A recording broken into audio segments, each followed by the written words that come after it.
Ibinida ni Ambassador Harsh Kumar Jain ang mga naabot ng India at Pilipinas sa nakalipas na 75 taon sa isinagawang anibersaryo ng diplomatic relations sa pagitan ng Pilipinas at India. Yan ang ulat ni Gab Villegas.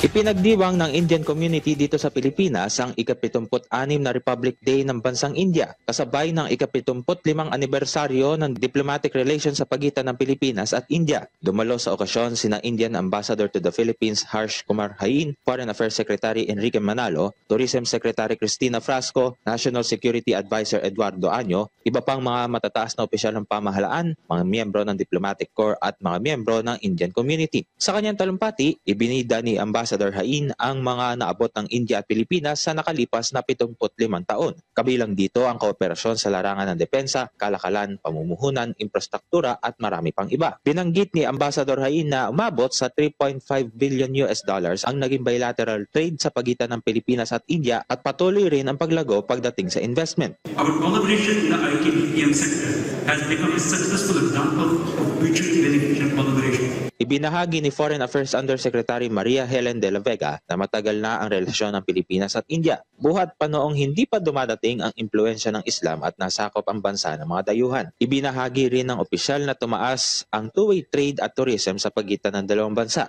Kasalukuyan na ring ipinapatupad ng Department of Foreign Affairs ang Philippine e-visa system sa India kung saan maaaring makapag-apply online ang mga Indian nationals ng kanilang e-visa para sila ay makarating ng Pilipinas. Ang nasabing hakbang ay alinsunod sa direktiba ni Pangulong Ferdinand R. Marcos Jr. na mapadali ang pagbiyahe ng mga Indian nationals patungo sa ating bansa.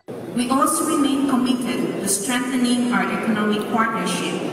The Philippine government will work closely with our Indian partners and strive to give each other better access to our two fast-growing economies. Noong 1949 naman nang mabuo ang diplomatic relations sa pagitan ng Pilipinas at India, kung saan si dating Foreign Affairs Secretary Narciso Ramos ang unang naging embahador ng Pilipinas sa India. 1952 nang lagdaan ng Pilipinas at India ang Treaty of Friendship na layong pagtibayin pa ang pagkakaibigan sa pagitan ng dalawang bansa. Gabo Milde Villegas para sa Pambansang TV sa Bagong Pilipinas.